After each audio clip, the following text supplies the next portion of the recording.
ఏమైపోయిందంటే వాళ్ళని ఒక ఆక్రమణదారులుగా ఎంక్రోచర్స్గా ముద్ర వేస్తూ మీరు వాళ్ళ భవనాలకు నంబర్లు వేస్తూ ఉంటే నిద్రపోకుండా వాళ్ళంతా కూడా వీళ్ళు చాలా ఆందోళనలో ఉన్నారు.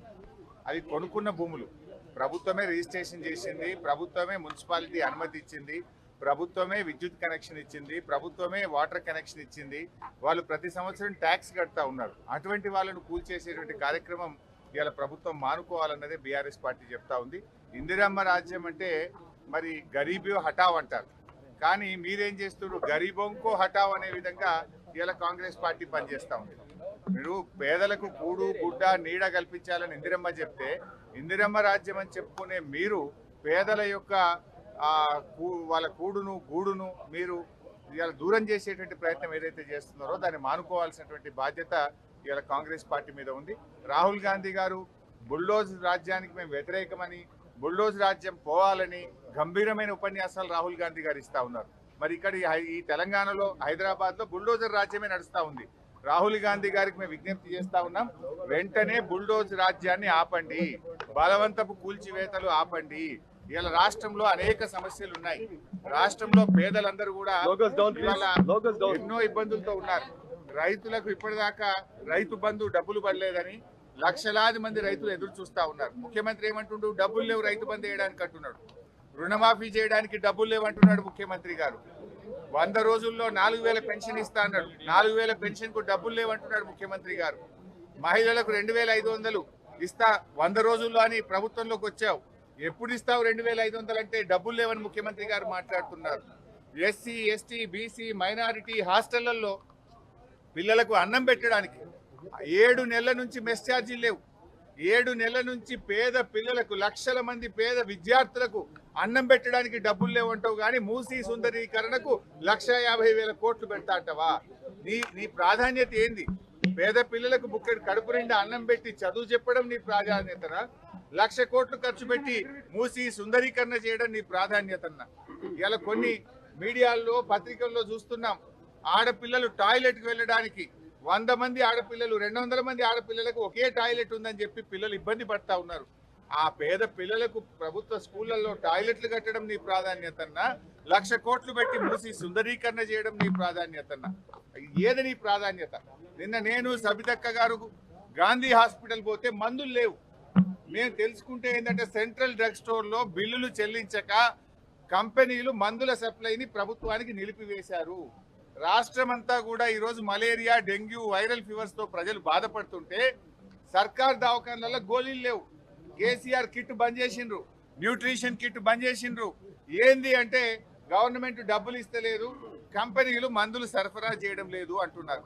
పేద ప్రజలకు మందులకు గోళీలు లేవని చెప్తావు, కానీ 1,00,000 కోట్లు పెట్టి మూసి సుందరీకరణ చేస్తా అంటావు. అసలు నీ ప్రభుత్వం ఏం నడుపుతున్నావు? ఓ తుగ్లక్ ప్రభుత్వం లాగా అయిపోయింది, పిచ్చేవుడి చేతిలో రాయి లాగా అయిపోయింది. నీ ప్రాధాన్యత ఏంది? పేద ప్రజలకు మందులు ఇవ్వడం నీ ప్రాధాన్యతన్నా? పేద పిల్లలకు కడుపు నిండా అన్నం పెట్టడం నీ ప్రాధాన్యతన్నా? రైతులకు ఇచ్చిన మాట ప్రకారంగా 7,500 రైతు భరోసా ఇవ్వడం నీ ప్రాధాన్యతన్నా? 1,00,000 కోట్లు పెట్టి నువ్వు సుందరీకరణ చేయడం నీ ప్రాధాన్యతన్నా? ఏది నీ ప్రాధాన్యత? నువ్వు ఏం చెప్పి ప్రజలకు అధికారంలోకి వచ్చావు? ప్రజలకు ఇచ్చిన మాట ముందు నిలబెట్టుకో. సోనియా గాంధీ గారు తానే స్వయంగా హైదరాబాద్కి వచ్చి ప్రజలకు నేను మీ తల్లిగా హామీ ఇస్తున్నాను ఇదే తుక్కుగూడలో మరి హామీ ఇచ్చారు. నేను అడుగుతా ఉన్న సోనియా గాంధీ గారిని, మీరు ప్రజలకు ఇచ్చిన హామీలు ముందు అమలు చేస్తారా? హామీలు పక్కన పెట్టి ప్రజలను గాలి కొదిలేసి పాలన పక్కన పెట్టి 1,00,000 కోట్లు పెట్టి మూసి సుందరీకరణ చేస్తారా? నిన్న ఆయన మాట్లాడుతున్నాడు దానం కిషోర్ గారు, మేము ఎవరిని బలవంతంగా తొలగించమని. మరి ఎందుకు డబుల్ బెడ్రూమ్ ఇల్లు ఇచ్చి బలవంతంగా మీరు వెళ్తారా వెళ్ళరా మెడ మీద కత్తి పెడుతున్నారు? ఎందుకు నంబరింగ్ చేస్తా ఉన్నారు? డ్రోన్లు పెట్టి ఎందుకు మీరు పైనుంచి ఎఫ్టీఎల్ డిసైడ్ చేస్తున్నారు? ఆ ఎఫ్టీఎల్ కానీ బఫర్ కూడా ఒక్కొక్క చోట ఒక్కొక్క రకంగా పెడుతున్నారు. అంటే పేదల ఇల్లు కూలుస్తారట, పెద్ద పెద్ద బడా కంపెనీలకు ఆ భూములు కేటాయించి అక్కడ సుందరీకరణ పేరు మీద రియల్ ఎస్టేట్ వ్యాపారం చేస్తారట. ఈ ముఖ్యమంత్రి గారు రియల్ ఎస్టేట్ మీద ఎక్కువ దృష్టి పెట్టిండు. ఫార్మా సిటీకి కేసీఆర్ గారు 15,000 ఎకరాల భూమి సేకరిస్తే ఫార్మా సిటీని పక్కన పెట్టి అక్కడ రియల్ ఎస్టేట్ 4th సిటీ అని రియల్ ఎస్టేట్ బ్రోకర్ గా అవతారం ఎత్తిండు ముఖ్యమంత్రి గారు. ఆడ ఫార్మా సిటీని 4th సిటీ అంటాడు. ఈ మూసీ సుందరీకరణ పేరు మీద ఇక్కడ బడా బడా కంపెనీలు తెచ్చి ఇక్కడ కూడా రియల్ ఎస్టేట్ వ్యాపారం చేస్తున్నాడు. అసలు ఆ డిపిఆర్కే 1500 కోట్లట. ప్రపంచంలో ఎక్కడన్నా విన్నామా? ప్రాజెక్టుకు 1500 కోట్లు అంటే విన్నాం కానీ మూసీ ప్రాజెక్టు డిపిఆర్కే 1500 కోట్లు పెట్టి డిపిఆర్ చేయిస్తారట. అంటే నువ్వు 1500 కోట్లు పెట్టి డిపిఆర్ చేయిస్తా అంటున్నావు, కనీసం 150 కోట్లు పెట్టి పేద పిల్లలకు మందులు ఇవ్వడం చేత కాదా? పేద ప్రజలకు ప్రభుత్వ దవాఖానలో మందులు ఇవ్వడం మీద ఎందుకు దృష్టి పెట్టావు నువ్వు? ఇంకా ఎస్సీ ఎస్టీ బీసీ హాస్టల్లో అన్నం పెట్టడం మీద ఎందుకు ఆలోచించవు? ఇవాళ 9th 10th ప్రభుత్వ స్కూళ్ళల్లో 9వ తరగతి 10వ తరగతి చదివే పిల్లలకు 7 నెలల నుంచి మధ్యాహ్న భోజనం యొక్క బిల్లులు రాక అన్నం పెట్టుడు కూడా ఇబ్బంది అవుతా ఉంది. ఈ సమస్యలన్నీ పక్కన పెట్టి ఈ సుందరీకరణ పేరు మీద ప్రజలను ఉసురు పోసుకోవద్దు, గోసబెట్టద్దు. ఇప్పటికైనా దీన్ని మానుకోండి. ప్రజలు స్వచ్ఛందంగా ఎవరైనా ముందుకు వస్తే తీసుకోవాలి తప్ప బలవంతంగా పోయి మార్కింగులు చేసుడు, ప్రజల్ని ఇబ్బంది పెట్టే కార్యక్రమం చేయకండి. ఒకవేళ నువ్వు మూసీ సుందరీకరణ చేయాలనుకుంటే ఉన్న దాంట్లో చెయ్యి. మా ప్రభుత్వం ఉండగా 32 ఎస్టీపీలు ఆనాడు కేటీఆర్ గారు మున్సిపల్ మినిస్టర్గా 32 ఎస్టీపీలు కట్టి మూసీలోకి మురికి నీరు రాకుండా మేము ప్రారంభించాం కదా. అవి దాదాపు పూర్తవుతా ఉన్నాయి. ఇంకా కొంచెం బ్యాలెన్స్ వర్క్ ఉంది, దాన్ని పూర్తి చేయి. మూసీలో మురికి నీరు రాకుండా చేయి.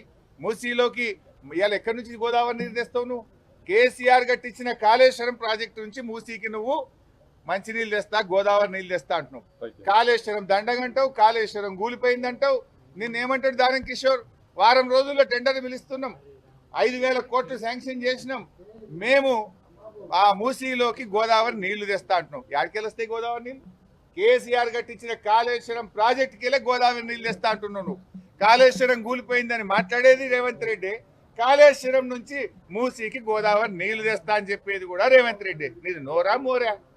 మాట్లాడుతూ అర్థం పర్థం ఉండాలి. కాళేశ్వరం కూలైపోయిందంటావు, కాళేశ్వరంకి వెళ్ళి నీళ్ళు తెచ్చి గోదావరి నీళ్ళు మూసీలో వారిస్తా అంటావు. కమిషనర్ రంగనాథ్ మాట్లాడుతూ దీని ఒక భూతత్వంలో దయ్యంలో చూపెడుతున్నారు. హైడ్రా ఒక ఉద్దేశం తప్పుదారి పట్టిస్తున్నారు. ఎవరు తప్పుదారి పట్టిస్తున్నారు?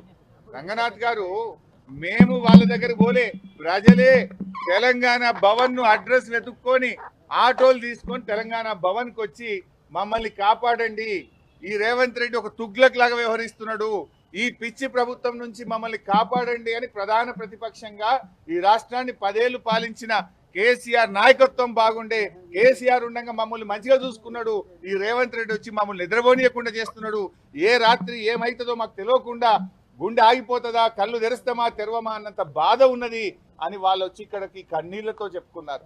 మమ్మల్ని కాపాడండి అని చెప్పారు. వాళ్ళకు భరోసా ఇవ్వడానికి, వాళ్ళకు ధైర్యం ఇవ్వడానికి, వాళ్ళలో ఆత్మవిశ్వాసం పెంచడానికే కేసీఆర్ గారి ఆదేశం మేరకు బీఆర్ఎస్ పార్టీ ఎమ్మెల్యేలం ఎమ్మెల్సీలం వారి దగ్గరికి వెళ్తున్నాం.